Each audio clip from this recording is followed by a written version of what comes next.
Amém? Então vamos agradecer o Senhor por esse momento.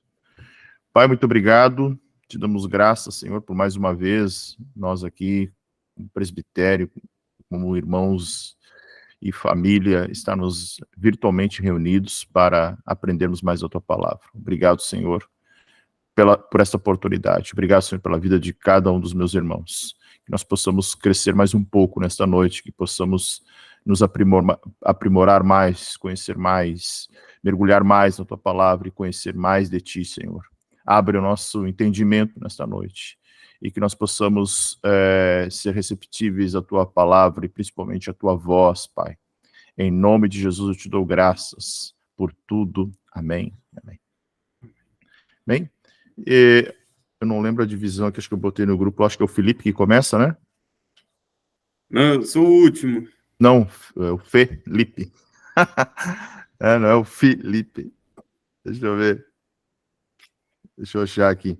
Eu botei lá no grupo hoje, ou é o Felipe ou o Thiago. Que semana passada, na anterior, era para... Eu fiz a conclusão, né? Aí acabei não... A gente acabou não entrando no capítulo 5. Onde é que tá? Isso, Felipe. Sou eu primeiro, é. Beleza. Isso aí. Na página 121, então, ali, o capítulo 5, os atributos comunicáveis de Deus. Em quais aspectos Deus é como nós? Aí o resumo fala o seguinte: neste capítulo vamos refletir sobre os atributos comunicáveis, aqueles mais partilhados conosco, do que os mencionados no capítulo anterior.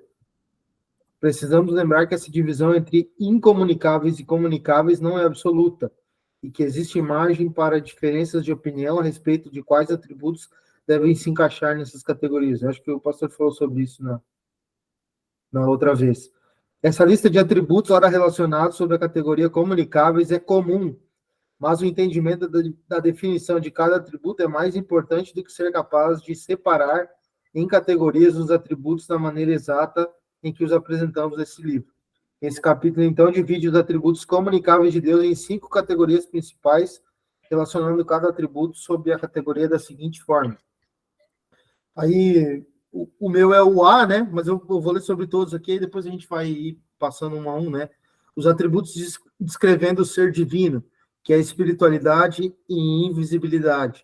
Os atributos mentais, que são o conhecimento, né? Ou a onisciência, a sabedoria, a veracidade, incluindo a fidelidade.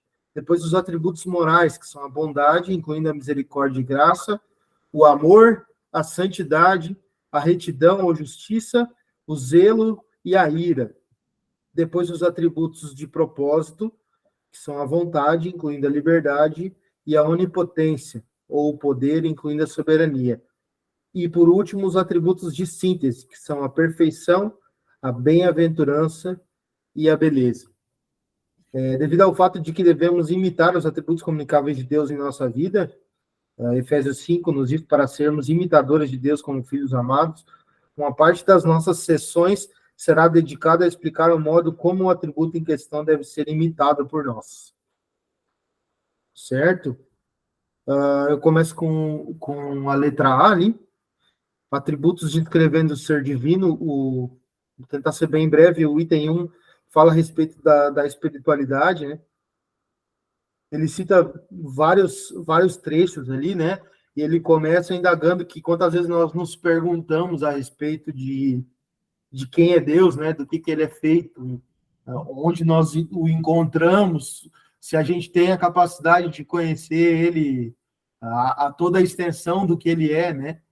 E o autor é bem claro ali quando ele cita o texto dizendo que a gente, humanamente, nós nunca vamos ver a Deus por completo, né? Basicamente, o que nós recebemos de Deus são algumas amostras do que ele é, né? Aquilo que ele permite com que nós conheçamos a respeito dele, né?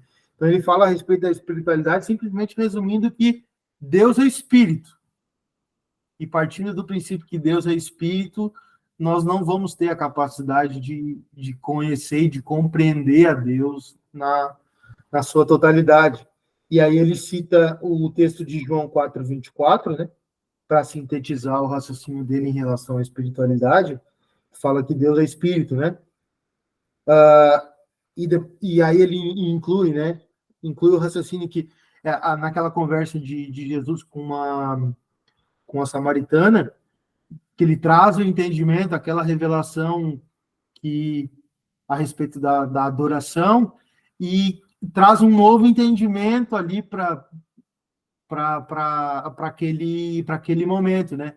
Que é que se Deus é Espírito, então nós podemos adorá-lo em qualquer lugar, né? Não estamos mais restritos a um local ou a uma forma, né? Não significa que tudo é Deus, né?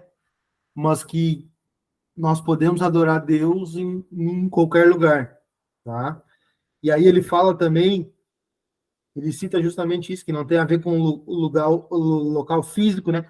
Mas com a nossa própria condição espiritual, né? Nós podemos conhecer a Deus através da nossa condição espiritual que está no nosso interior. Então, toda vez que nós andamos no Espírito, podemos dizer assim, nós estamos mais próximos de Deus, nós nos relacionamos com Ele, né? Até porque ele fala que essa era, o autor até cita, esse era o grande mistério da criação, né? Porque por que Deus precisaria de nós, se Ele já é tudo, né? Então, desde a criação, demonstra que Deus tinha um interesse de se relacionar conosco, e especialmente em espiritualmente, né? Porque a gente não sabe, né? A gente não tem certeza de como Adão via Deus, né? A gente não tem essa clareza toda de como era essa relação, né?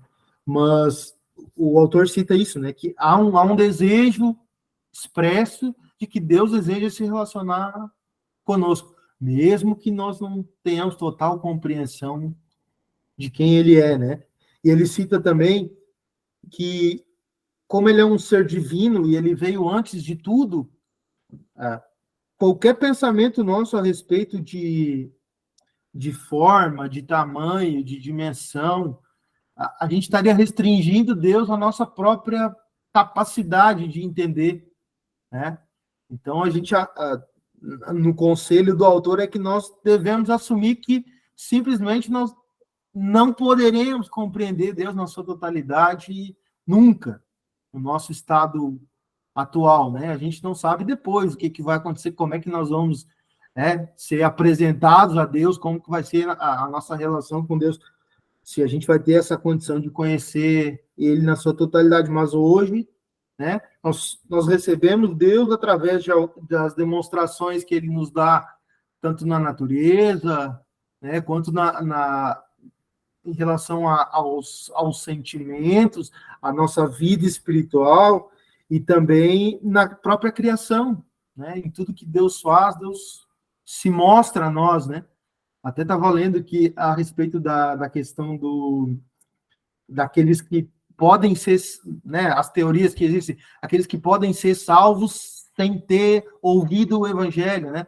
E há algumas teorias que dizem que pelo fato de alguém reconhecer que deve haver algo maior, ele já seria salvo por conta dessa prerrogativa, por entender que, bom, tem alguma coisa aqui que é maior, há um ser maior que criou tudo isso, né? Que isso poderia ser uma base para a salvação.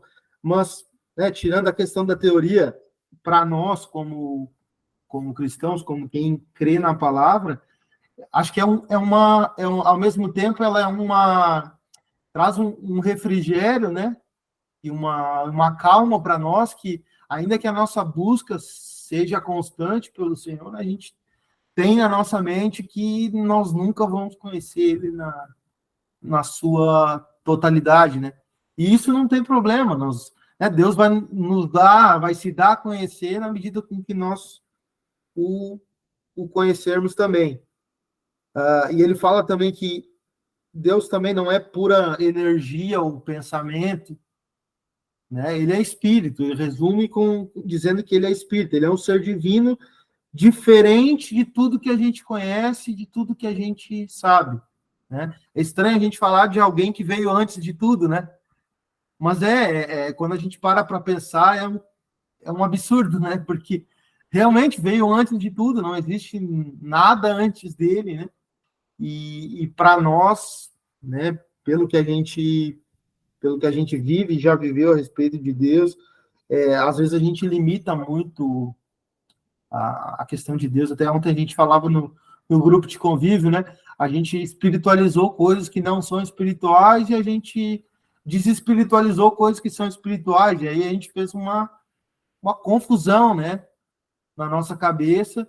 E hoje a gente tenta entender Deus de uma forma humana. E o autor fala, pela forma humana nós não vamos entender, nunca a gente vai conseguir assimilar Deus a nossa própria consciência. Aí, indo adiante ali, ele fala que Deus sim nos deu um espírito, mas para que nós possamos adorá-lo, né? Para que a gente tenha uma conexão com ele de uma maneira mais direta, que não é natural, que aí sim é espiritual, né? E ele fala que também se refere à questão do Espírito Santo, que ele se une para testificar sobre a nossa adoção na família de Deus. Ou seja, nós somos ligados a Deus pelo Espírito, né? De certa forma, nós temos um vínculo com Deus através do Espírito. E aí ele fala na página 124 lá, justamente isso que a gente estava falando a respeito do plano original, né? Porque o plano original de Deus lá no paraíso era ter uma relação com o homem, né? E quando nós quebramos isso e fomos religados por Jesus, é como se a gente tivesse a oportunidade de novamente ter algum tipo de relação direta com Deus, né? E, basicamente, a respeito desse assunto, acredito que seja isso. Se os irmãos têm alguma observação.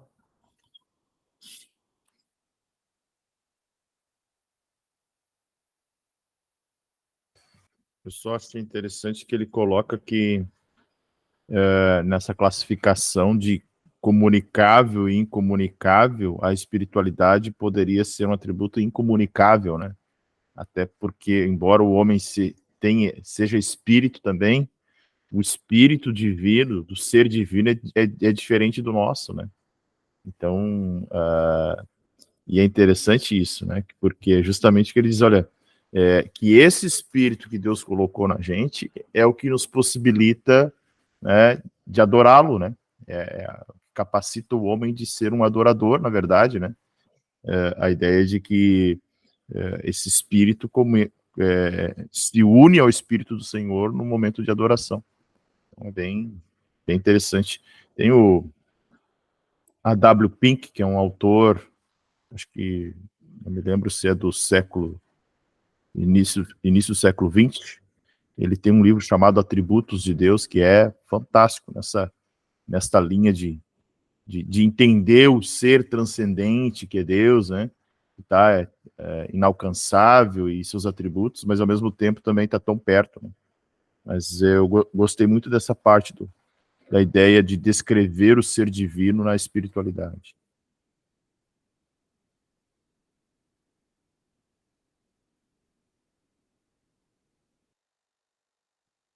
Boa noite para todos. Estava só ouvindo ali que eu estava terminando de tomar um café, que eu recém tinha chego. Não, e dentro disso daí, eu acho que é aquela palavra, o pastor vai saber certo ali, eu acho que é antropoformismo, uma coisa assim, que é a forma de Deus poder se comunicar, né? Porque aí ele acaba trazendo atributos humanos para que nós venhamos a entender, né? Digamos, quando Deus vai dizer, que eu estendo a minha mão até vocês, né? Então é a forma dele se comunicar com a gente dentro da nossa realidade, né? Mas que digamos digamos, isso é algo finito, né? Perto de quem Deus é, né? Então teria sei lá, talvez teria outras formas que Deus poderia se comunicar, mas aí trazendo para a forma humana para nós podermos entender, né? Então tem esse meio, né? Através da linguagem que ele usa com o ser humano, mas não que Deus seja um ser humano, né? Assim, ele se fez ser humano, mas não.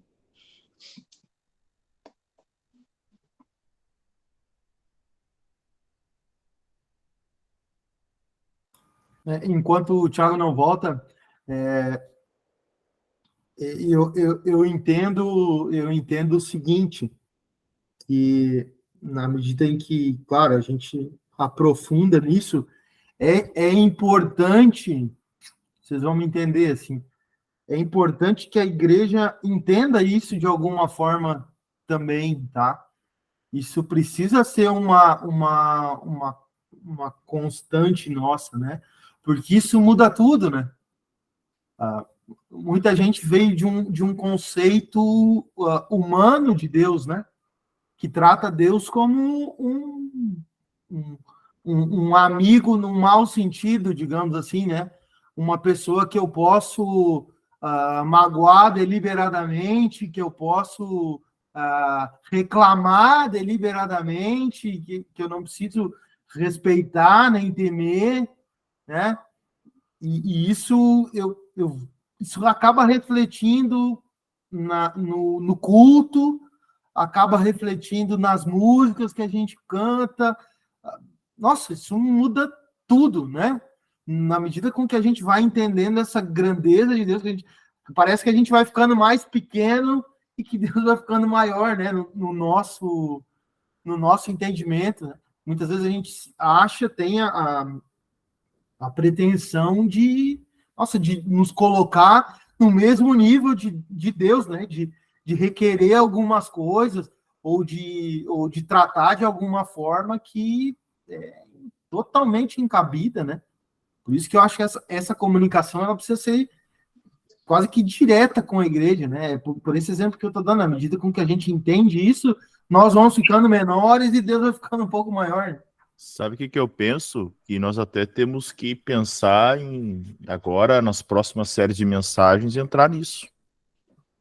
Claro que talvez não tão profundamente, mas, né, olha, né, vamos conhecer a Deus e chamar a igreja para esse tipo de relacionamento. Porque entra aqui naquela discussão, né? A canção Chamar Deus de Você. Claro, você, né, voz mecê, é muito cultural, mas é aquilo, né? Você, a gente fala para, né, fala para o amigo aqui, né? Para alguém que está do lado aqui, né, está numa mesa de comendo alguma coisa junto. Então tem muito esse critério assim de daqui a pouco Deus, não que ele não seja pessoal e relacional, ele é, mas de não conhecê-lo profundamente, de ter até uma relação profana com ele, né? De nós nos direcionarmos profanamente com ele. Então isso é muito grave, né? Essa forma de botar Deus na parede, né? De exigir, isso mostra o quanto a cristandade está tão distante de conhecer Deus em seus atributos, né? Porque se de fato ele revelou isso, esses atributos são conhecíveis, então significa que a gente pode conhecer ele por intermédio desses atributos. Acho que o Thiago tinha levantado a mão ali, né?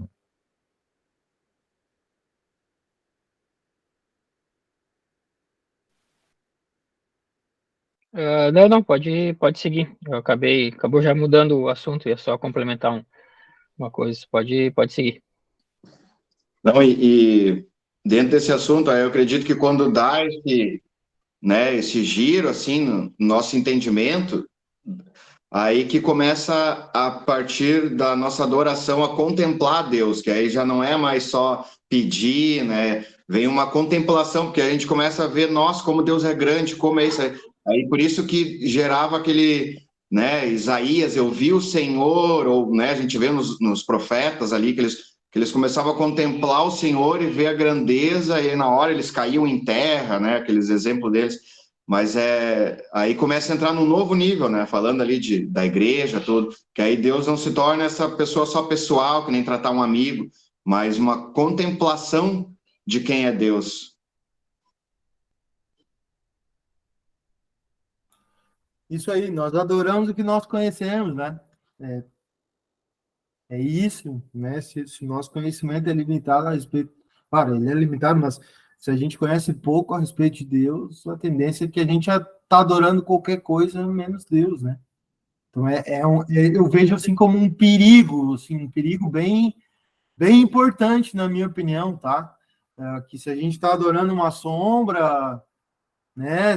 Porque, assim, honestamente, a gente observa que o pastor falou a respeito das igrejas, mas eu acho assim, acho que também é pessoal, assim, sabe?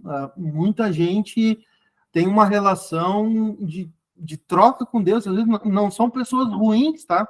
Não são pessoas ruins, mas são irmãos que aprenderam que, eu preciso orar para ser curado, né? Tipo, Deus é aquele que me cura, e ponto, em muitos casos, tá? Deus é aquele que me cura e acabou, a relação acabou ali. É isso. Então, de novo, isso acaba refletindo em tudo, né? Na liturgia, no culto, em tudo. Eu acho importante isso que o pastor falou, de nós estar levando isso que a gente está estudando para o momento de ensino com a igreja, né? Porque para a gente, digamos assim, ser mais objetivo, né? Como a gente tem a escola de fundamentos, que ela tem um propósito, né, de estabelecer algumas bases, mas a gente pega uma parcela da igreja, né? No culto de domingo a gente pega uma parcela maior, que ainda não fez escola, ou vai fazer ainda, enfim, né? E eu acho que esse movimento de levar algumas questões que a gente está estudando aqui também para a mensagem, né, de domingo e para o grupo de convívio, acho que vai dar um up na maturidade do povo, né? Porque senão a gente acaba estudando aqui, retendo isso, né, e ficando ou só respingando em algumas frases, né, e durante a mensagem, enfim, né? Eu acho que seria acho que é uma ideia boa nesse sentido, né?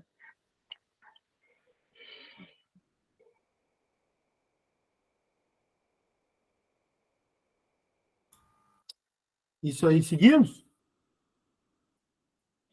Certo. O ponto 2 é a invisibilidade, né? Que fala a respeito de Deus ser invisível, né? E ele se refere que o fato a questão do atributo da invisibilidade é justamente estar ligado à questão da espiritualidade, né? Eles têm relação. Então, Deus acaba se manifestando, né? A gente tem o exemplo das teofanias, né? O Cristian também estava falando a respeito disso. Deus se dá a conhecer muitas vezes usando formas, né? Ou palavras, né? Para que nós possamos entender, para que o povo naquela época pudesse entender, para que nós tenhamos uma noção próxima daquilo que Deus é, ou daquilo que Deus pode fazer, né? Mas isso não significa, de novo, que nós conhecemos a totalidade de Deus, né? Nos parece que é um grande tabuleiro e Deus está mexendo peças onde a gente não está enxergando, a gente não enxerga, a gente não faz ideia, né? Por exemplo, há 5 anos atrás, nós não conhecíamos o Felipe, eu não conhecia vocês, e nós estávamos lá nos movimentando por alguma coisa, né? Até que nós nos conhecemos. Então, Deus vai gerenciando os seus próprios propósitos lá, né? E a gente acaba não temos como dimensionar isso, né? E aí a invisibilidade, ele fala a respeito disso também, e ele se refere que em muitas passagens, né, deixa claro que é impossível ver a Deus, né, que ninguém viu a Deus, né, que nós não vamos ver a Deus na sua totalidade, mas ele também fala que Deus se revelou de algumas formas, né, o que a gente estava falando antes, se revelou para Israel, né, se revelou para Moisés. Então a gente tem algumas demonstrações de Deus, e aí ele cita ainda que a maior delas é o próprio Jesus, né? Que vem e diz: olha, ninguém viu o Pai, senão eu, né? Eu vi o Pai, mas eu estou aqui para contar para vocês a respeito de quem é o Pai. Então ele fala também que a pessoa, isso que a gente estava dizendo, que a própria pessoa de Jesus Cristo é um exemplo típico de teofania, né? como a sarça, como os demais itens que a gente estava falando ali, né? Então, a gente não pode ver a Deus, mas Deus vem até nós através desses exemplos, através do anjo, de tantas coisas que a gente conhece, tá? Depois ele fala que se refere justamente a Jesus como essa manifestação visível de Deus, né? Que esteve aqui com a Terra. E aí ele tem um parágrafo bem interessante, que é na página 125, ele diz o seguinte: no entanto, como veremos a Deus no céu, né? Pô, se ele é invisível para nós hoje, como que nós vamos ver a Deus? E aí ele diz: nunca poderemos ver ou conhecer a Deus totalmente, porque a sua grandeza não tem limites. Não teremos a capacidade de ver, pelo menos com os nossos olhos físicos, a totalidade do ser espiritual divino face a face, que está lá em Apocalipse 22, 13 e 4. Então, quando a Bíblia se refere que a gente vai ver Deus face a face, né? A gente ainda não tem dimensão de como seria isso, né? Um ser invisível para nós, né? Na nossa limitação hoje humana, um ser invisível que nós o veremos face a face, né? Então, há um mistério muito grande do que vai acontecer, mas o que a gente pode garantir hoje é que a invisibilidade de Deus não significa que ele não está em todo lugar e tem relação direta com a espiritualidade dele, né? Deus não poderia ser humano, né? No nosso entendimento, não poderia ser humano, né? Mas a gente teve demonstrações a respeito de Deus, né? Incluindo o próprio Jesus, a própria manifestação de Jesus no Novo Testamento. Então ele encerra dizendo o seguinte: embora não tenhamos uma visão abrangente de Deus, ela será completa, verdadeira, clara e real. Nós o veremos face a face. E o veremos como ele é. Na cidade celestial, seus servos o servirão. Seremos transformados de glória em glória, semelhantes a ele. Seremos semelhantes a ele, pois o veremos como ele é. Essa visão de Deus nos dará um prazer completo e alegria para toda a eternidade.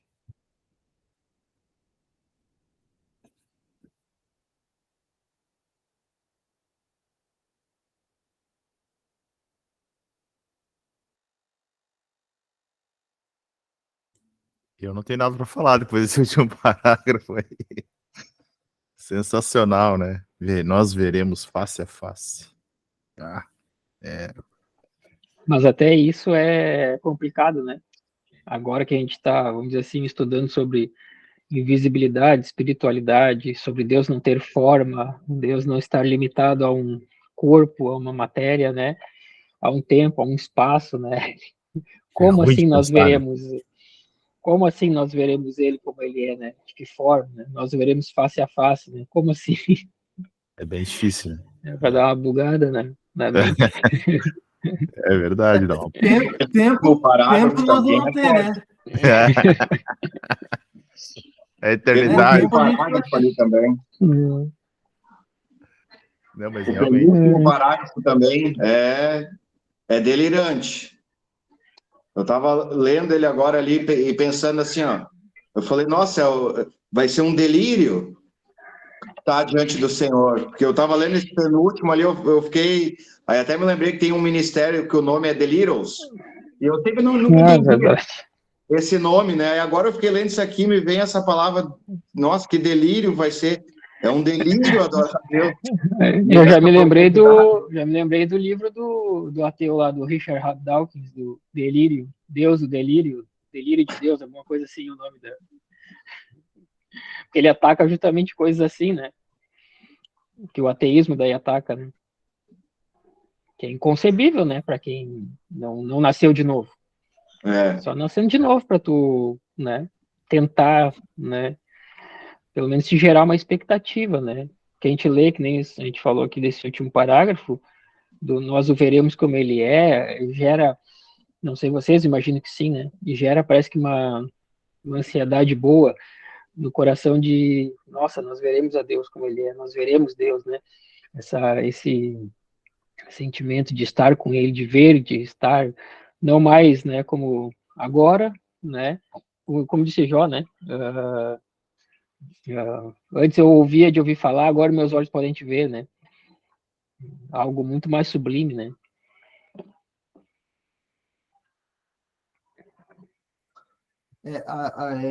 Ao mesmo tempo, a gente tem margem para que surjam muitas teorias, né? E eu sempre reflito, tipo, no que Jesus falava, né? Pô, na verdade, te digo, esquece isso que tu tá ouvindo e foca aqui nesse negócio aqui que é o principal, né? Se a gente for ver a, a própria as próprias palavras de Jesus, né? Era numa linha a respeito de o que a gente tinha que fazer para ver a Deus, né? E não exatamente discorrendo a respeito digamos assim, de quem Deus era, tentando explicar cada um dos atributos, assim, eu não vejo muito esse foco, assim, eu vejo Jesus preocupado em que a gente soubesse o que precisava ser feito, né? A maneira com que a gente tinha que andar, a maneira com que a gente tinha que se portar, para que um dia nós pudéssemos ver a Deus, né? E ocorre que a gente, né, tem casos, histórias de seitas aí que todo mundo se suicida para poder ver a Deus, né? Todo mundo junto, vamos todo mundo junto lá, vamos se matar e vamos ver a Deus. E abre muito espaço para essas loucuras, né? Teve, acho que foi semana passada, não teve? Um grupo de pessoas que jejuou por não sei quantos dias e morreu na África. Vocês não viram isso? Todo mundo. Morreu uma galera. Os líderes não, né? Mas o povo lá, a plebe, né? Morreu uns quantos, não me lembro agora os números, né?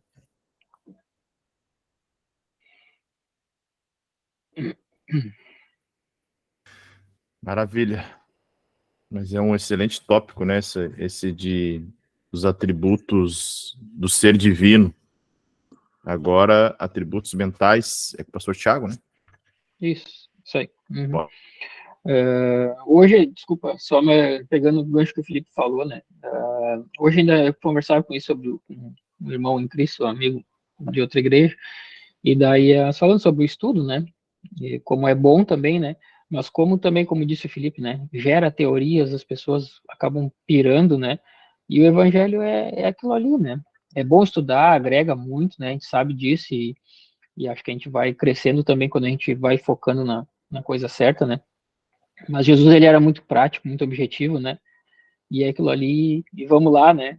E vamos evangelizar, e era isso, né? E aí quando começa a surgir muitas as pessoas acabam se perdendo, né? Tem um versículo de Salomão que ele fala, né, para não se estribar no conhecimento, né? É mais ou menos isso, né? Não dá para viajar demais. Não, o cara começa a ficar também, né, conhecendo simplesmente pelo saber, né? Só com a ideia de conhecer mesmo, de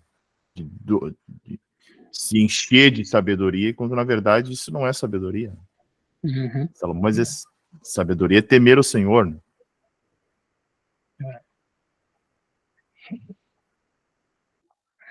Vamos lá, então. Atributos mentais, então, a letra B. No ponto 3, então, dentro da letra B, que fala, então, de conhecimento, ou a gente muito ouve falar sobre a onisciência de Deus, né? E aqui eu achei muita relação com a questão da onipresença, né? A gente vai falando sobre. Então, a onisciência, então, seria o conhecimento de Deus, pode ser definido da seguinte forma: Deus conhece plenamente a si mesmo e a todas as coisas reais e possíveis em um ato simples e eterno. Ou seja, né, há uma onisciência de tudo. Deus conhece tudo, né, de um ato simples e eterno. Mais tarde a gente vai vendo ali que ele vai dizendo que tipo Deus ele não aprende ou ele não vai aprendendo o que fazer. né? Ele não vai, conforme o tempo vai passando, trazendo isso para nós, né? A gente vai aprendendo, vai sabendo das coisas, vai adquirindo conhecimento, vai adquirindo mais coisas, mais entendimento sobre isso, sobre aquilo, conhece coisas às vezes superficiais, depois vai aprofundando. Não, Deus, ele num ato simples e eterno, ele conhece tudo, isso é onisciência. É saber de tudo num ponto exato, né? Não aprendendo mais ou menos, ou antes, um tempo atrás, Deus sabia menos do que ele sabe hoje, né? Ou saberá mais amanhã do que ele sabe hoje, como é o nosso caso, né? A qualidade, então, de saber de tudo é chamada, então, de onisciência, que era isso. Então, por conhecer todas as coisas, Deus, ele é onisciente, aquele que tudo conhece. Lá no terceiro parágrafo, vai dizer ali que Deus, ele conhece plenamente a si mesmo, e esse é um fato incrível, já que o próprio ser divino, ele é infinito ou ilimitado. Deus, ele é infinito ou ilimitado. De fato, na página 126, somente aquele que é infinito pode se conhecer completamente a si mesmo em todos os detalhes. Então, ninguém mais pode conhecer, além de Deus, mais do que ele mesmo. E às vezes a gente costuma dizer, Deus, ele conhece nós melhor do que nós mesmos, né? Porque tudo está à sua onisciência, né? Esse texto de 1 Coríntios 2, 10 e 11, onde Paulo dá a entender esse fato quando ele diz assim, mas Deus o revelou a nós por meio do Espírito. O Espírito sonda todas as coisas, até mesmo as coisas mais profundas de Deus. Pois quem dentre os homens conhece as coisas do homem, a não ser o Espírito do homem que nele está? Da mesma forma, ninguém conhece as coisas de Deus, a não ser o Espírito de Deus. Então, todas as coisas reais e possíveis, diz ali, que tudo que existe, aquilo que acontece ou que pode vir a acontecer, tudo está dentro do conhecimento de Deus. Hebreus, seguindo ali adiante, Hebreus 4:13, tudo está descoberto e exposto diante dos olhos daquele a quem havemos de prestar contas. Deus também conhece todas as coisas possíveis, incluindo acontecimentos que têm chance de acontecer, mas acabam não acontecendo. Aqui é interessante, né? As coisas que não aconteceram e talvez que nem vão acontecer, né?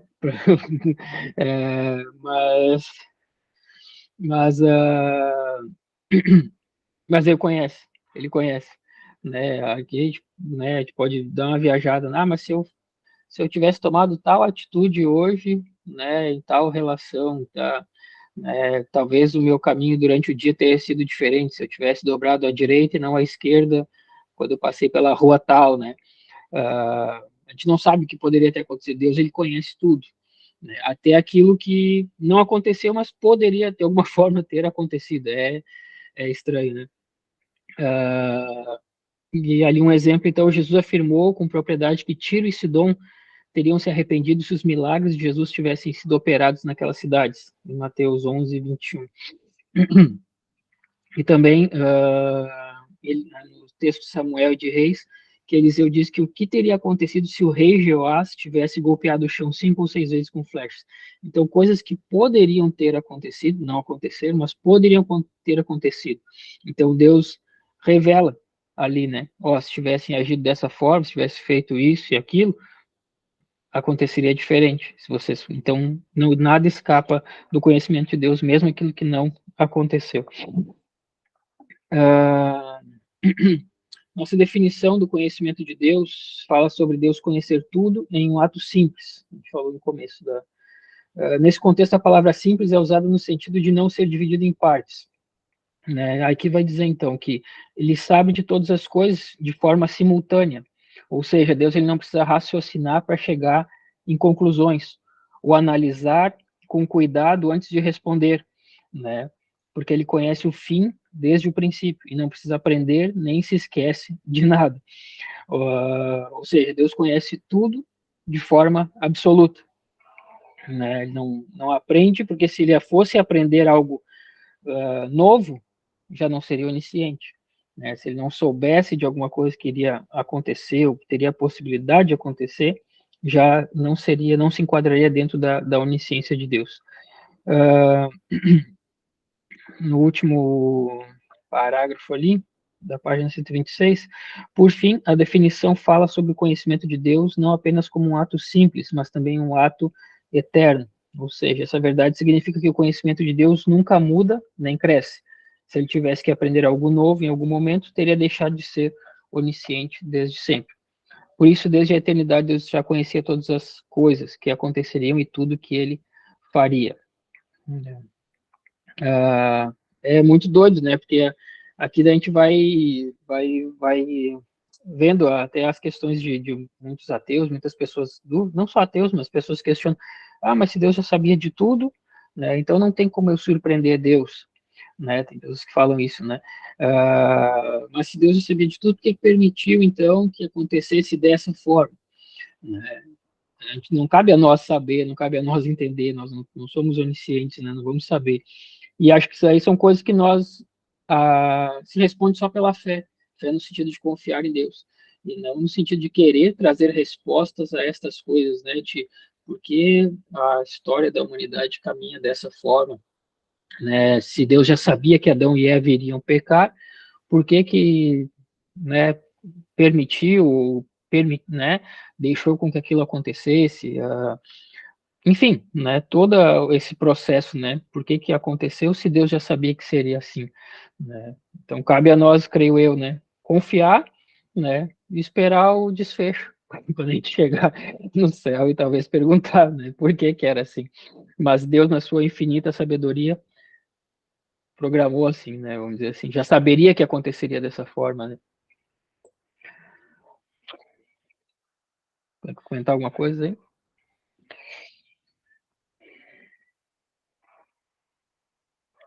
Daí, Felipe. Não, se isso não muda a nossa adoração, se isso não muda o nosso culto, eu não sei o que muda, gente. Aí abandonamos daí.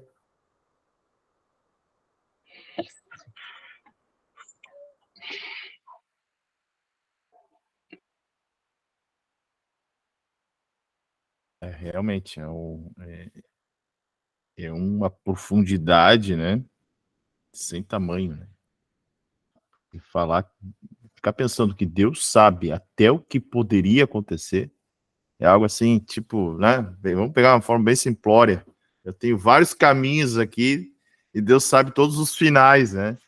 Então, o que eu tomar, Deus, e Ele sabe até o que eu não iria tomar. Então, é algo assim, claro, para nossa mente humana, né? A gente é limitado ao tempo e espaço, a gente fica pensando, o que teria acontecido se eu fizesse isso? Deus sabe, né? Então, isso é esplêndido, assim, e realmente faz algo que deixa a gente sem reação, aí somente adorar mesmo, né?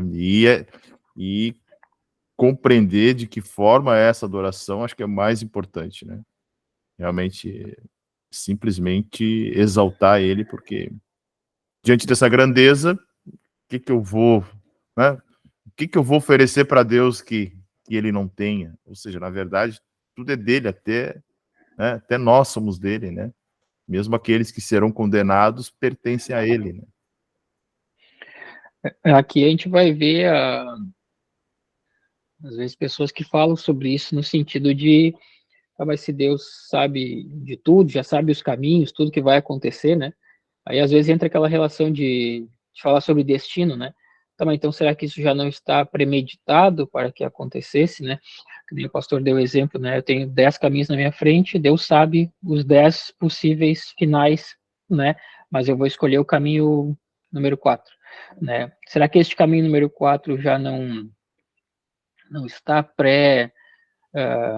essa minha escolha, ela já não está pré-estabelecida, né, por Deus, né, ou até onde vai esse meu livre arbítrio, não sei se seria essa aqui a discussão, mas até onde vai essa livre escolha, né, ou se eu não estou sendo uma marionete, vamos dizer assim, nesse caminho da eternidade. A gente vai ver pessoas falando sobre isso muitas vezes, né, no sentido de não acreditar dessa forma, né, na onisciência de Deus, né. Não sei se conseguir me fazer explicar, ou se confundir mais as coisas, né, ou se querem comentar alguma coisa sobre isso nesse sentido, né. né? Creio eu que a gente acaba escolhendo, né? Né? Deus sabe, como o pastor disse bem claro, né? Deus sabe as possíveis escolhas que temos, né? Mas ele não, a gente acaba escolhendo por tal opção, né? A, B ou C, enfim, seja qual for, né?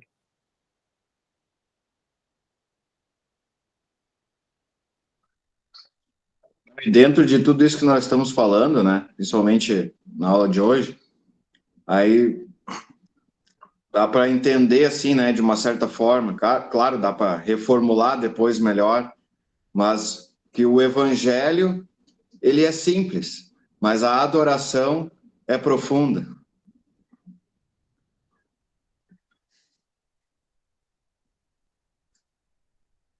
Porque o evangelho, né, porque muitas vezes o evangelho, ele é o que o Senhor nos deu, ele é simples, né, a própria Bíblia diz que o evangelho, ele é simples, mas uma adoração, contemplar a Deus, né, tudo isso é algo muito profundo, né, é algo que a gente vê os relatos na Bíblia de pessoas, né, nós mesmos com as nossas experiências agora, nós buscando essa profundidade, então é como se fosse dois extremos, mas sabendo que o evangelho, a mensagem, né, a prática ali, ela é simples, mas o nosso relacionamento com Deus, ele tem essa profundidade, né? Ele tem essa, né, não seria assim complexo, né? Não seria algo assim difícil de entender, mas ele é profundo, né? Como nós vemos que o Senhor, ele é profundo, as profundezas de Deus, né?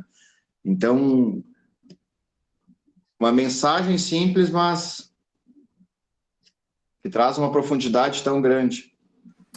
Daí se tu começa para parar para pensar assim, né? O que Isaías viu, né? No ano que morreu o rei Uzias, eu vi o Senhor assentado sobre um sublime trono. Ezequiel diz a mesma coisa, né? Ele viu o trono do Senhor. João viu o trono do Senhor, né?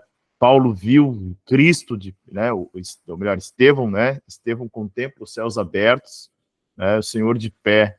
Paulo enxerga o Senhor. Cara, é algo assim que realmente não tem outra posição do que não seja ficar prostrado diante dele, né? Diante dessa grandeza. Então, falasse de profundidade, adoração, é rendição, né? Ou seja, é rendição, é se render completamente, porque é algo assim que a nossa mente humana não tem nenhuma capacidade que não seja pela fé de realmente se aproximar. Por isso que o autor dos Hebreus vai dizer, olha, realmente, né, sem fé é impossível agradar a Deus, porque é necessário que aquele que se aproxime de Deus tenha fé, né, para crer que ele existe, que ele é o galardoador dos que buscam, né? Não, só para complementar ali, e a gente vê muita confusão, né, a respeito de como adorar e de quem adorar, né? Então, assim, Jesus aponta o tempo todo para o Pai, né? E a gente, eu particularmente, eu observo muito essa confusão que é feita em relação ao Espírito Santo, que às vezes é um Deus esquecido no meio do culto, né? A gente fala de tudo menos do Espírito, que é o que deveria estar mais próximo de nós, Deus e Jesus, né? Eu noto assim que há uma confusão, né? Onde a gente cresceu também há essa confusão, né? Mas quem que a gente deve adorar então? Que momento que a gente deve adorar Jesus? Que momento que a gente deve adorar Deus? Que momento que a gente deve adorar o Espírito Santo? Né? Então eu vejo também essa confusão, assim, a gente falou, claro, do nosso entendimento aqui se transformar em adoração, mas eu percebo essa confusão que às vezes não está claro, né? Os papéis não estão claros, né? A gente acaba misturando tudo, até às vezes numa oração, né? A gente mistura tudo, né? E cada um, na verdade, cada um tem o seu lugar, né? A gente acaba misturando um pouco isso. E eu acho que uma igreja que tem conhecimento é uma igreja que também sabe colocar cada coisa no seu lugar, né?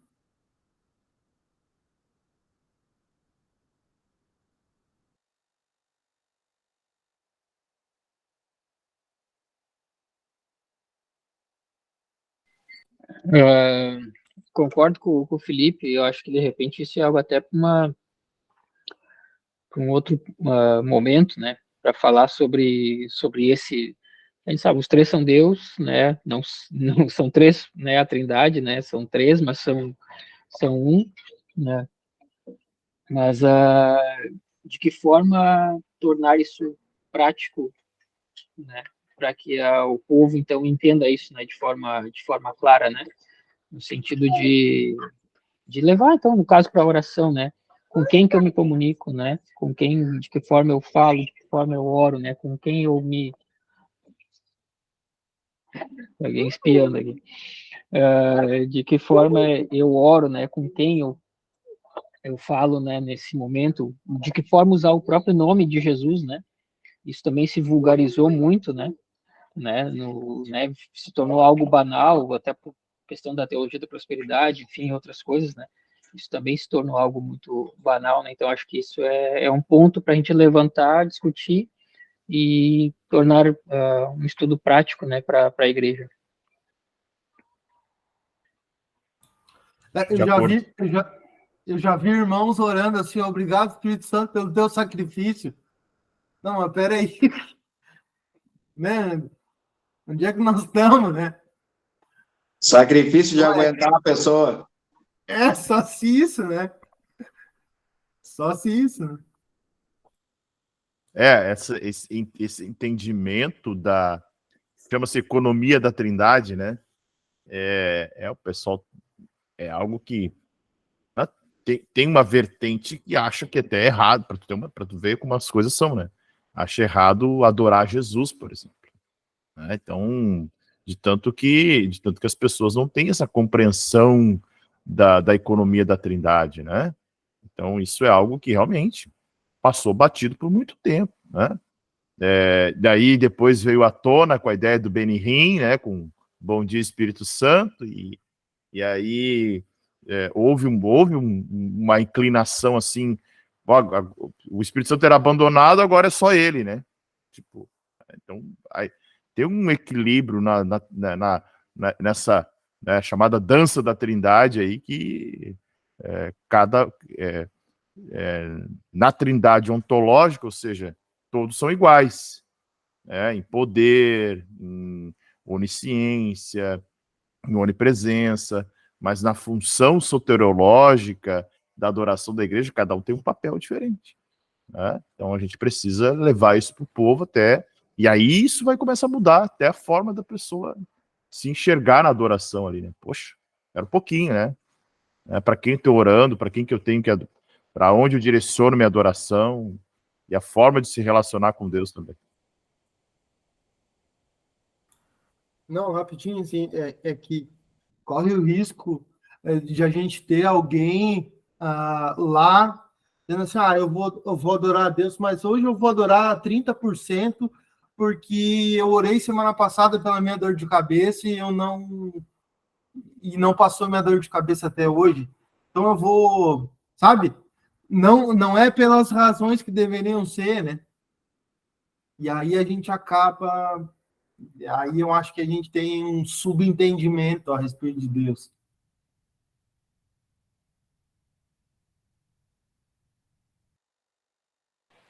Tem um debate interessante do programa do pastor César Cavalcante. Vocês já viram no programa da rádio que ele tem, né? Mas daí tem um vídeo no YouTube que passa o debate. Tá ele e o pastor do Ministério da Voz da Verdade discutindo sobre Trindade, né? Que terror. Mas é bem Unicista, né? bah, cara, eu não sabia que eles eram assim, até olhar o debate, não conhecia. Sempre ouvia falar bem das canções, né? Mas depois do debate ali, rapaz do céu.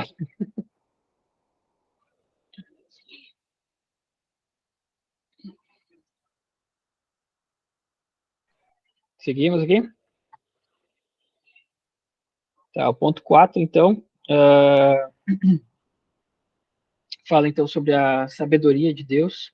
Um dos atributos de Deus é a sua sabedoria. aqui dá para fazer um link, a gente encerrou a onisciência falando de que Deus conhece todas as coisas, que a gente não... e que por nós não conhecer, a gente às vezes se pergunta, né, por que a história da humanidade caminha desse jeito, por que acontece dessa forma? A sabedoria de Deus responde, Deus sabe, né, basta para nós apenas confiar, Deus tem uma sabedoria absoluta sobre tudo. Então, a sabedoria de Deus refere-se ao fato de que ele sempre escolhe os melhores propósitos e os melhores meios para alcançá-los. Isso responde a essa dúvida, né, de que por que teria que ser dessa forma? Por que acontece desse jeito, né? Isso é muito comum até quando as pessoas passam por alguma perda, né? Passa por alguma coisa, né, de dificuldade, tristeza, enfim. Por que Deus permitiu acontecer? Por que Deus, né, permitiu que acontecesse dessa forma, né? Então, Deus ele tem os melhores propósitos, né, e os melhores meios para alcançar esses propósitos. Então, basta, na verdade, nós apenas confiar na sua infinita sabedoria. Essa definição vai além da ideia de Deus conhecer tudo e especifica que as decisões de Deus sempre são sábias, isto é, sempre trarão excelentes resultados pelos melhores meios possíveis, na perspectiva de Deus e não na nossa, né? As Escrituras destacam a sabedoria de Deus em termos gerais em várias passagens. Ele é chamado de único Deus sábio, Romanos 16, 27. E Jó diz que a sabedoria de Deus é profunda, em Jó 9, 4. Um pouco mais à frente, o salmista exclama: quantas são as tuas obras, Senhor? Fizeste todas elas com sabedoria. A terra está cheia de seres que a criaste. Então, até mesmo no presente, embora ainda vejamos os efeitos do pecado e da maldição sobre o mundo natural, devemos nos encantar com o modo e como a natureza é harmoniosa e detalhada. E nisso a gente vai vendo, né, por exemplo, na natureza, né, como é harmoniosa e detalhada. Às vezes a gente escuta, né, tem pessoas falando, né, o próprio corpo, né, do ser humano, né, como tudo funciona, né, de forma, quando se está saudável, óbvio, né, como tudo funciona de forma harmoniosa, como Deus, né, na sua sabedoria, projetou tudo, né, em detalhes tão, né, perfeitos, né, em toda a sua criação, não apenas na criação do homem, da natureza, do mundo, mas em todos os caminhos ao qual Deus projetou durante a eternidade. Sublinhei aqui Romanos 8, 28, né, onde diz, né, sabemos que Deus age em todas as coisas para o bem daqueles que o amam, os que foram chamados de acordo com o seu propósito. Nessa passagem, Paulo afirma que Deus realmente trabalha com sabedoria sobre todas as coisas que fazem parte da nossa vida, e que por meio de todas elas, ele nos faz avançar rumo ao alvo de nos moldar conforme a imagem de Cristo, que é o versículo seguinte. Mas a gente acaba usando esse versículo do 8, 28, né, não digo de forma equivocada, mas de uma forma, às vezes, despretensiosa, né? Sem perceber que o versículo seguinte, ele dá um rumo, né? De que Deus... as coisas acontecem para o bem daqueles que o amam, porque há um propósito, né? Há um propósito que é nos fazer conforme a imagem de Cristo, né? Então, mesmo que as coisas, às vezes, não são agradáveis, não são boas, né? Que vivemos, há um propósito sobre aquilo que é nos moldar conforme a imagem de Cristo Jesus, né?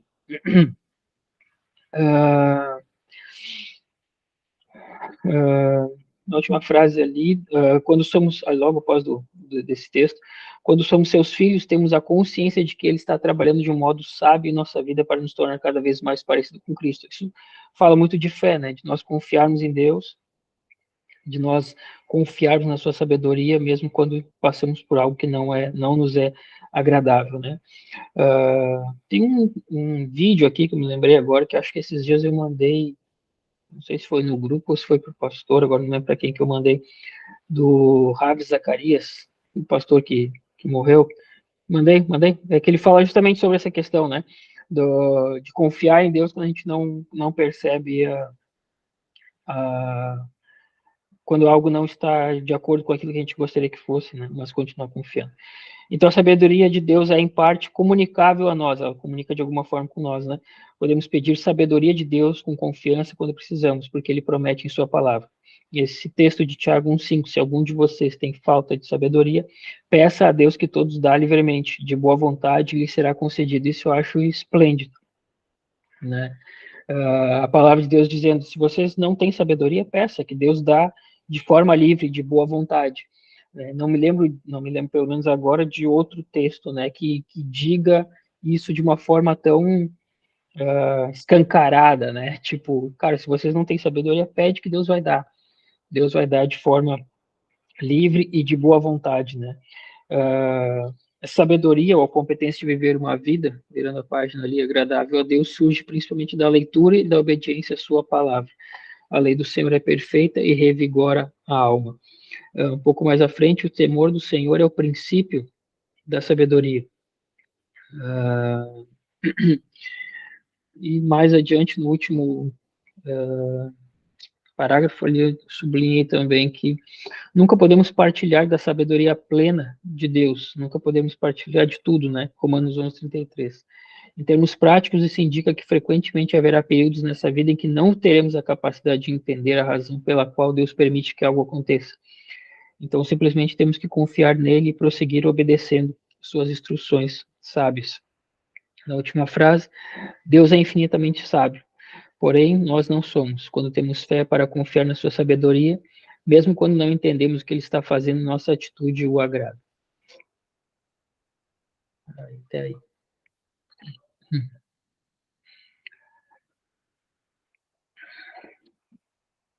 Então, se resume, na verdade, o nosso papel é em confiar e buscar sabedoria de Deus, né, naquilo que precisamos, né? À vontade aí para comentar.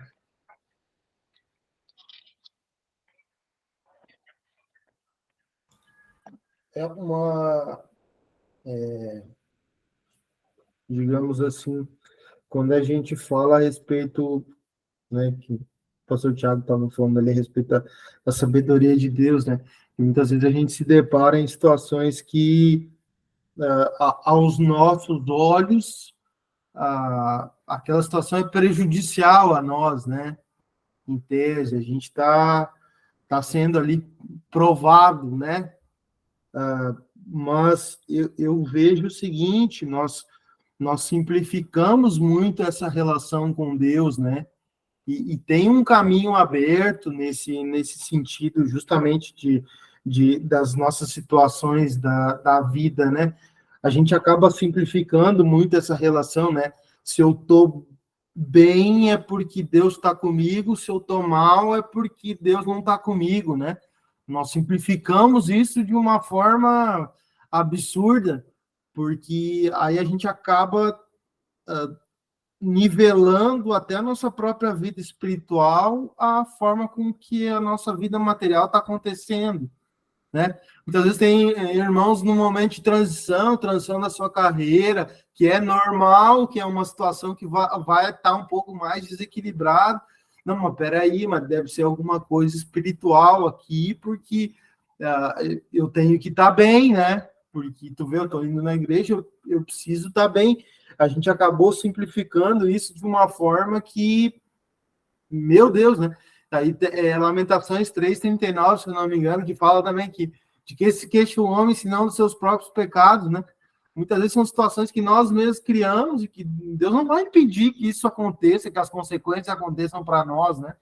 E aí nós estamos atribuindo isso a uma questão espiritual, nossa, né? Nossa, a gente faz uma confusão, uma salada de fruta que a gente mistura vontade com permissão e falta de fé. Nossa, e aí arrebenta tudo. E quantas vezes a gente não evangeliza de forma errada, né? Tendo esse viés que o Felipe falou, né? Ah, irmão, tu tá passando por um problema, né, fulano, né? Vem para a igreja que Deus vai melhorar a tua vida, né? A gente acaba gerando também essa expectativa nas pessoas. Eu lembro no tempo de célula, né? Em que as pessoas usavam muito esse jargão, né? Essa forma de convite, né? De levar as pessoas porque a pessoa está passando por um problema. Não que tu não possa usar esse gancho, né? Mas o problema é a ênfase nisso, né? Porque a pessoa daí ela vem com uma expectativa e muitas vezes talvez ela não vai ser atendida, né? Porque talvez não é aquilo que Deus quer, enfim, sei lá, né? Ou que nem o Felipe falou, é próprio dos erros que a pessoa cometeu, e ela vai ter que pagar por aquilo, vai ter que colher aquilo, né? E a pessoa acabava não ficando, né? Na célula, porque Deus não me ouviu, Deus não fez o que eu estava esperando, né? Mas muitas vezes foi até o próprio líder a própria pessoa que evangelizou, né? Que gerou uma expectativa errada na pessoa, né? Naquele convidado, vamos dizer assim, né? Eu acho que isso vem muito na pegada da teologia da prosperidade, né? De assimilar, né, a tua vida material com a espiritual. Se tu não tá bem, é porque tem algum pecado, tem alguma coisa errada, né? Deus te fez para tu prosperar, Deus te fez para enriquecer, né? Para dominar a terra, né? Enfim, né? E tem assim, às vezes são promessas escatológicas, né? Não tem nada a ver com hoje, né? E o pessoal, nossa, faz um tumulto assim de coisa e por um momento parece que é verdade mesmo, né? Por que eu não tô comendo o melhor dessa terra, né? Pô, tô fazendo tudo certo, por que eu não tô comendo o melhor dessa terra? Quantos cultos abrimos, ou quantas palavras de oferta com esse versículo, Isaías 1,19. Até o momento que eu pensei, cara, vou ler o capítulo inteiro. Porque a gente só sabia o versículo 19 de cor, né? Que era esse aí, né? Se me ouvirdes, né, comereis o melhor dessa terra, né? Mas nunca paramos para ler o capítulo inteiro e a continuidade, o próprio versículo seguinte, né? Ah, agora até me esqueci que eu ia falar quando eu levantei a mão, que eu falou do versículo, agora me... tu falou de promessas escatológicas, né? Ou às vezes ao contrário, né? Promessas que eram para Israel no Antigo Testamento, né? Como é o caso ali, mas nós somos o Israel de Deus, então nós também somos filhos de Abraão pela fé, então temos direito a também essas promessas, né, que muitas vezes eram pontuais, né, para Israel e dentro desse viés aí da judaização e da teologia da prosperidade acabam trazendo também né, para hoje, né?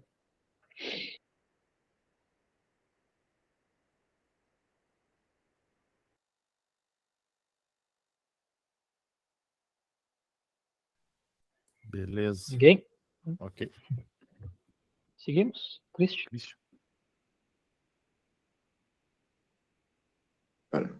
Pera aí, não tinha ligado o microfone. Eu tenho uma dúvida só dessa das promessas de Israel, né?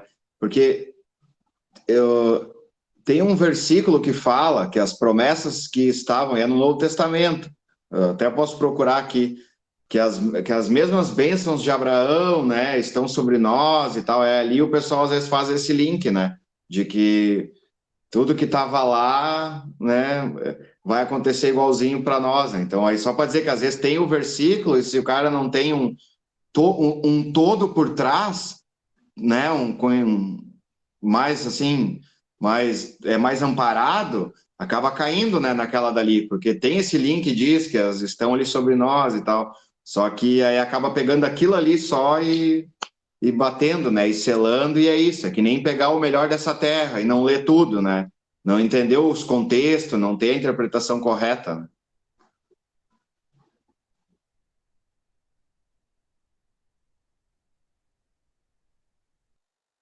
Olha o que o texto diz, não sei se é esse, Gálatas 3, 14. 13. Foi Cristo quem nos redimiu da maldição da lei, quando a si próprio se tornou maldição em nosso lugar. Pois, como está escrito, maldito todo aquele que for pendurado no madeiro. Isso aconteceu para que a bênção de Abraão chegasse também aos gentios em Jesus Cristo, a fim de que recebêssemos a promessa do Espírito Santo pela fé, a lei e a graça da promessa. Né? Então, eu acho que até um desvio assim do que é a bênção de Abraão. Acho que o povo nem sabe o que é a bênção de Abraão. Então, acaba replicando coisas que muitas vezes as pessoas ouvem, né? Daqui a pouco pega lá tipo, acho que foi Trazendo a Arca, que fez uma música com essa expressão, né? Sobre as bênçãos de Abraão. E aí as pessoas vão cantando e vão replicando, achando que, não, pera um pouquinho, Abraão era rico, Abraão, né? E aí, acho que todo mundo Todo mundo, porque for crente, é rico. Qual era a bênção de Abraão? Né? Era a esperança. Né? Tanto que ele foi chamado pai da fé, né? O que é a esperança? Né? Então, eu acredito que em ti serão benditas todas as famílias da terra. Né?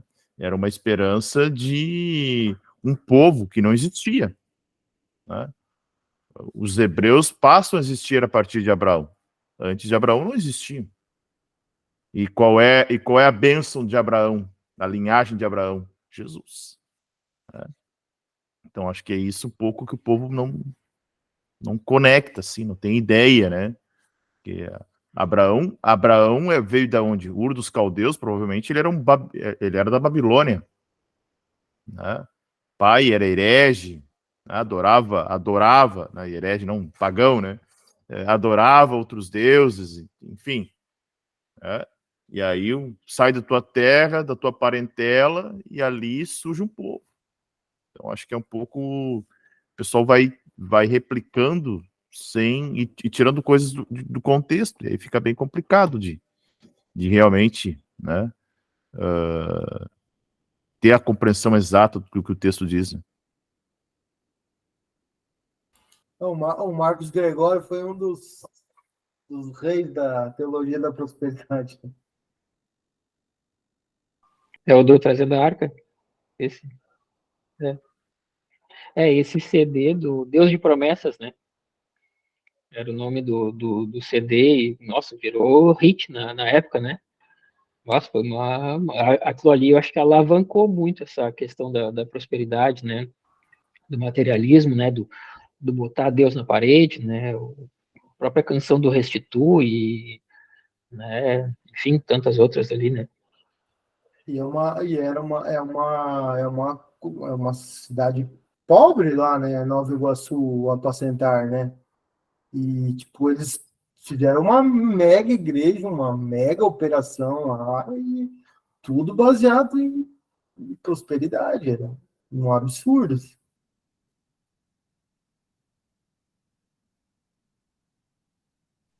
Que terror. Seguimos? Fechamos esse ponto 5 ali, então, e aí já concluímos por hoje. Lê o 5 daí. Tá. Então, o ponto 5, então, sobre a veracidade, incluindo também fidelidade de Deus. A honestidade de Deus indica que ele é um Deus verdadeiro, ele é o Deus verdadeiro, e que todo o seu conhecimento e todas as suas palavras são verdadeiras e se constituem parâmetro definitivo de verdade. Acho que isso aqui é interessante, né, constitui o parâmetro definitivo da verdade. Então, se Deus é verdadeiro, sua palavra, né, a palavra de Deus ela é verdadeira, aqui a gente vai comunicar lá com as aulas sobre a Bíblia, né, sobre a palavra de Deus ser infalível, inerrante, enfim, né? Deus ele se constitui como parâmetro de verdade para nós, né?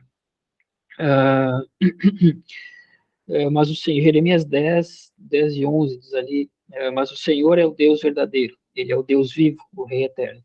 Quando ele se ira, a terra treme, as nações não podem suportar o seu furor. Digam-lhes isto, esses deuses que não fizeram nem os céus nem a terra, desaparecerão da terra e de debaixo dos céus. Jeremias 10 e 11. Jesus diz a seu Pai, esta é a vida eterna, que te conheçam o único Deus verdadeiro, e a Jesus Cristo a quem enviaste. Jesus fazendo referência a Deus como Deus verdadeiro. Então, Deus ele é o único padrão, ele é o padrão, né, de verdade para que a gente possa estar se guiando, né. Se pensarmos a mesma coisa que Deus pensa sobre qualquer coisa no universo, estaremos pensando sobre isso de forma verdadeira. Acho que esse é o que comunica com nós, no sentido de nós conhecermos Deus como um Deus verdadeiro, ter Ele como um padrão de verdade para nós, isso vai fazer com que nós venhamos a pensar e agir de forma verdadeira segundo este padrão, né? Não segundo a verdade do mundo ou aquilo que achamos que pode ser verdade. Né? Nossa definição também afirma que as palavras de Deus são verdadeiras e se constituem parâmetro definitivo de verdade. Um pouco mais adiante ali A veracidade de Deus também é comunicável à medida que podemos imitá-la, esforçando-nos para ter um conhecimento verdadeiro sobre Deus e sobre este mundo.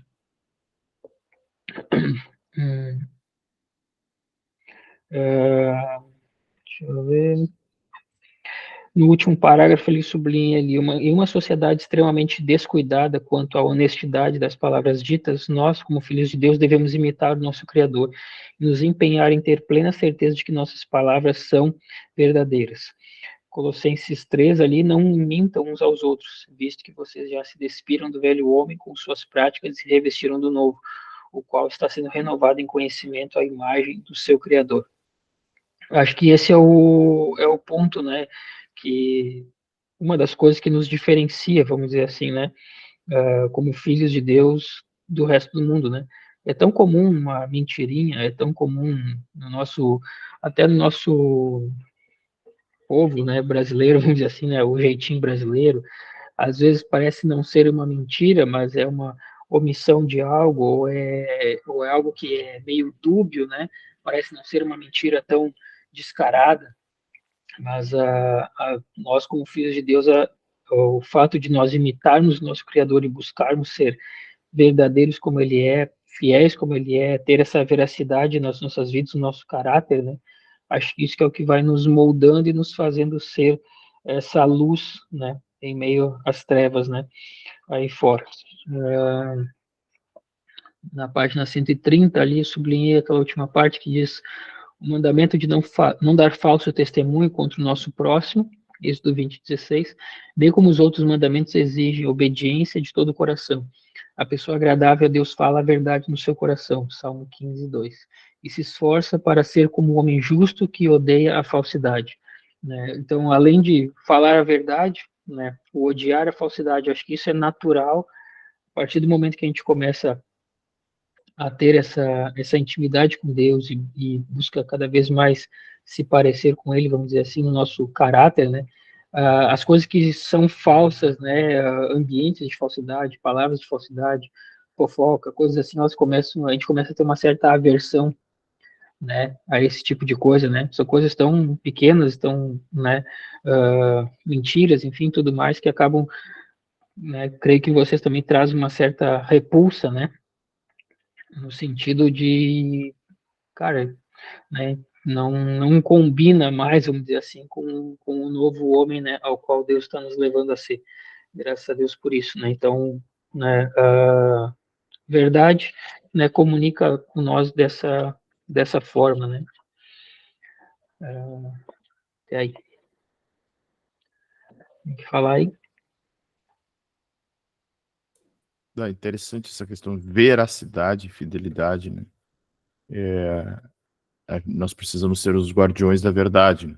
Então, eu gosto muito de uma frase que o Lutero dizia, né? A paz se possível, mas a verdade a qualquer preço. Ou seja, a verdade se nós abrirmos mão da verdade, não nos sobra nada, né?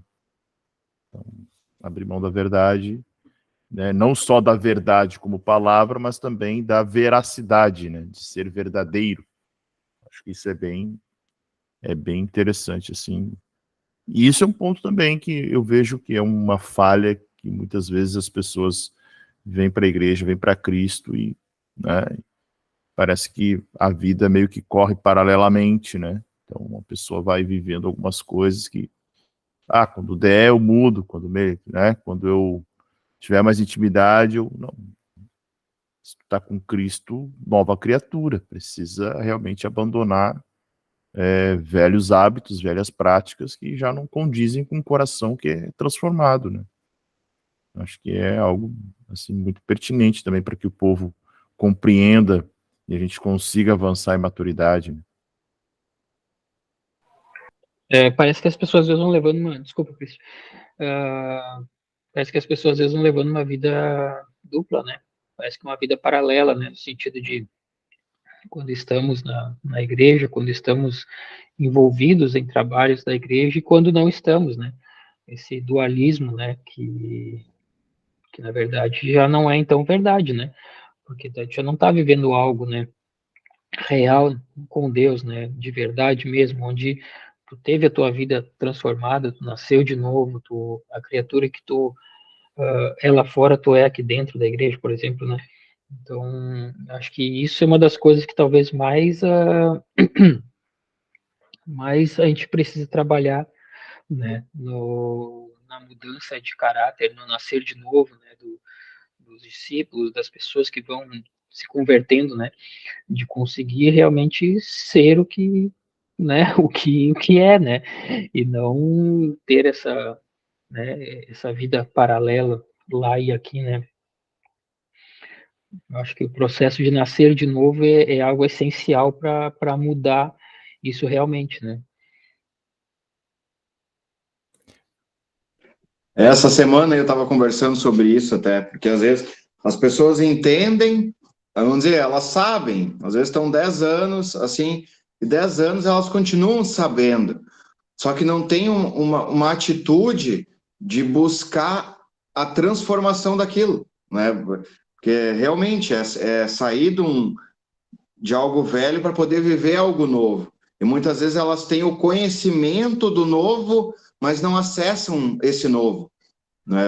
Vou dar exemplo, posso dar exemplos meus, tinham coisas que eu visualizava ali na frente como algo novo, eu sabia, mas eu não conseguia tocar porque eu sabia que eu tinha que romper com coisas velhas para mim. Então, às vezes tem pessoas que estão assim, elas estão anos tendo esse conhecimento do novo, mas não conseguem, né, talvez se colocar nesse processo de transformação de fato, porque aí realmente, porque aí não tem sentido, né? Aí é como se olhasse para a vida da pessoa e falasse, não tá tendo lógica, não, né? Por que tu é um cristão? Tu, não se está num processo de transformação daquilo. Então, esse salto, né, do velho, esse processo do velho para o novo, né? É uma transformação e realmente requer sair só do entendimento, mas entrar num processo de busca e né, para realmente poder acessar isso. Acho que o problema é o pente fino, né? Porque as coisas mais gritantes, né? Quando a pessoa se converte, né? Parece que é mais fácil de eliminar, né? Ah, o cara fumava, o cara, né? Sei lá, tinha um padrão era super irritado, agora ele tá um pouco mais calmo, bebia, enfim, né? Coisas assim que talvez mais visíveis, vamos dizer assim, né? Parece que aquela limpeza mais grossa, né? Parece que é até mais fácil, né? De mudar, né? Mas quando vai para o pente fino, para essa mudança de caráter, né? Para essa questão da verdade, de ser uma pessoa realmente correta, não que sejamos perfeitos, não é nada disso, né? Mas e talvez até de perseguir, como o Christian disse, né? As pessoas, a gente vai convivendo às vezes com os pecados de estimação, e às vezes não só pecado, mas costumes, né, que nos afastam de Deus, né, e o quanto a gente persegue isso de forma a mudar isso, né, eu sei que eu tenho que mudar em determinada área, por exemplo, né, o quanto eu realmente persigo isso para mudar, ou eu vou deixando a vida me levar, né, vou vivendo assim, né, e aí, né, vou fazer uma confissão, vamos dizer assim, né? Me lembro dos primeiros anos de conversão, né? Eu sei que eu tenho que mudar isso. Jejuava dias, né? Fazia propósito, né? Eu tenho que mudar isso, Deus me ajuda a mudar isso, mudar assim, mudar assim, né? E essa persistência, né? Por se parecer mais com Deus, né? Parece que a gente vai perdendo um pouco disso no decorrer da caminhada, né? Claro que, graças a Deus, já mudamos bastante, né? Mas o quanto a gente também persegue essa santificação, o quanto a gente persegue esse processo de santificação e o quanto a gente ensina também as pessoas a perseguirem isso, né? Não, e dentro disso, algo também que tinha comentado é assim que muitas vezes as pessoas amam a sua natureza, sabe? A natureza velha. Então, às vezes as pessoas caem nesse erro, né? Porque e acabam não se rendendo a uma nova natureza, por justamente ter esse amor ao ego, né? digamos, eu sou dessa forma mesmo, sabe? Acabam declarando que são dessa forma, acabam amando aquela natureza delas, talvez porque é onde elas conseguem se apresentar de uma certa forma para a sociedade, ou algo para chamar uma atenção, entende? Então, às vezes, acabam amando essa velha natureza, não assim naquela questão que nós falamos do pecado maior, né? Eu parei de fumar, eu parei disso, mas da questão da personalidade mesmo. Então, e isso eu vejo muito no meio dos cristãos, que a gente costuma falar, às vezes, cristãos carnais, né? Isso é algo que está escancarado, não tem como fugir disso, sabe? Se a gente consegue ver na pessoa, é um fruto visível, né? A gente, vamos dizer, e é uma luta, essa é aquela, talvez seja aquela luta mais, assim, diária, né? Vamos dar um exemplo, alguém bater na tua face, né? Tu não vai, digamos, tu fumar é se tu não vigiar, né? Fumar um cigarro, alguma coisa, ou, né? Mas digamos assim, vamos dizer, alguém bateu na tua face, é algo que ela pode vir repentinamente, essa velha natureza, sabe? Não é uma coisa assim tão programada, tão elaborada, que vem vindo sorrateiramente, né? Não, é algo que pode vir de assalto. Então, às vezes, tem pessoas que acabam, e outros que acabam amando essa natureza, né? Eu amo ser dessa forma porque, vamos dizer assim, até eu acredito que alguns aqui já fizeram aquela coisa dos temperamentos, lembra? O colérico, o sanguíneo, o fleumático, o melancólico. E às vezes tem pessoas quando fazem aquilo ali, em vez de pegar uma peneira e buscar o de Cristo, assim, né? Querer trabalhar os pontos, eles acabam amando aquilo. Eu sou o colérico, sabe? Eu sou assim mesmo, eu sou líder, quando eu tenho que chegar, eu chego, eu tenho ímpeto, sabe? Acaba, às vezes, trabalhando de uma forma errada na sua natureza. Não quer dizer que são pontos fortes que ajudam, sim, que Deus usa, só que tem que ter o trabalhar do Espírito Santo naquilo ali, né? E às vezes eu vejo várias pessoas, digamos, eu sou sanguíneo mesmo como Pedro, né? Tá, mas espera aí, Pedro foi sanguíneo durante um tempo, depois, quando o Espírito Santo desceu sobre ele mudou, ele não era o mesmo Pedro, pegava espada, sabe? Então, às vezes, né, não que a gente vai estar julgando os processos das pessoas, não é isso, mas é uma questão particular das pessoas amarem essas suas naturezas, e aí acabam não se colocando num processo de transformação, porque elas querem ser, vamos dizer, elas querem ser distintas, né? Elas querem poder ter uma distinção das demais. Então, não, eu sou dessa forma, não, eu sou dessa. E aí acaba não mortificando a sua carne, né? Porque, claro, não é fácil, né? A gente sabe disso, que não é um processo fácil. Só que aí a gente vê que realmente não teve uma rendição, não teve uma entrega, uma busca. É a mesma coisa chegar para a pessoa e dizer assim, vamos dizer na cara dela, ou claro que nós não vamos fazer isso, mas é como se fosse dizer, eu sinto muito dizer, mas eu acho que tu não ora, eu acho que tu não lê a Bíblia, eu acho que tu não jejua, eu acho que tu não busca Deus, porque tu não é transformado, né? Pelo menos tu não tem um índice, assim, o pecado não é acidental para ti, tua personalidade continua a mesma, tua natureza é a velha, né? Que talvez ela parou com o cigarro, mas a natureza do ego dela é a mesma ainda, né?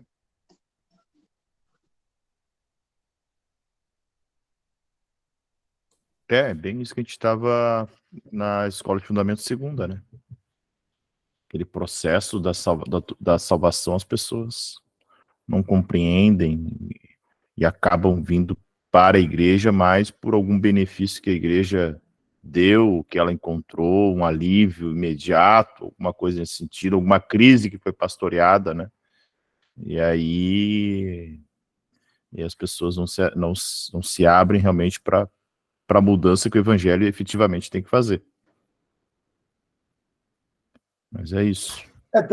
Eu acho que eu não vou generalizar, né? Mas muitos vêm por isso, né? A questão é que eles não podem permanecer por isso, né? Tem que ter um ponto de confronto ali, uma transformação, né? Não é condenável vir por isso. É porque realmente uma pessoa que hoje, no mundo materialista que a gente vive, humanista que a gente vive, uma pessoa adentrar uma porta de uma igreja porque ela está procurando algum alívio, né? E aí cabe à igreja apresentar o evangelho como ele é, né? Se for mal intencionado ou de forma equivocada, vai nutrindo cada vez mais esse balcão de negócios diante de Deus, né? Que Eu o lembro pastor do, Thiago falou de como nós estamos apresentando esse evangelho, né? De que forma nós estamos evangelizando, né? Exato. Então a gente vê que teria que, só em cima disso nós teria que, parece, ter uma reformulação, assim, o que que é o evangelismo, né? O que que é levar a palavra de Deus, o que que é levar o reino, né? Então entra todo um outro assunto, né? Assim. né, eu falei não generalizando, porque, por exemplo, o testemunho do meu pai é que tinha um culto embaixo de uma árvore e eles foram para tirar pedra em quem estava fazendo o culto.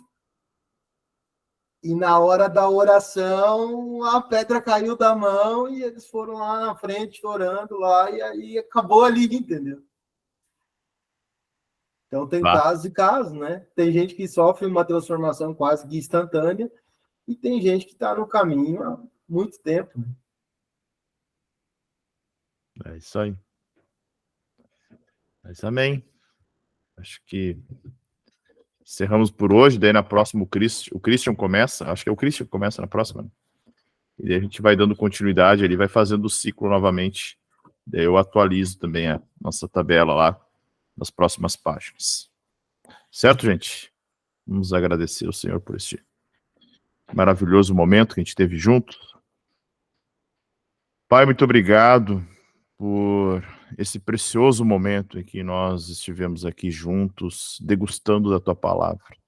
Como é bom estar na Tua presença, Senhor. Como é bom compartilhar da Tua verdade. Tua verdade alimenta, Senhor. A Tua verdade nos sacia. E queremos que a Tua igreja sinta isso também, Pai. Queremos que o Teu povo também te conheça e te contemple na beleza da Tua santidade. E que nós possamos ser fiéis a Ti, Senhor, fiéis na transmissão da Tua verdade, fiéis na transmissão da Tua palavra, que possamos verdadeiramente alcançar os corações dos nossos irmãos com a Tua palavra e que eles também sejam desejosos, que queime dentro do coração deles o desejo pela Tua palavra, pela Tua presença e de Te conhecer cada vez mais. E assim eu creio que cada vez mais Tu, Senhor, vai aceitar o nosso culto, vai receber nossa adoração, e nós vamos proclamar o Teu reino nessa cidade. Creio, Senhor, creio que grandes coisas o Senhor irá fazer nessa cidade, por intermédio da transformação que o Evangelho tem a capacidade de fazer, de resgatar o homem perdido.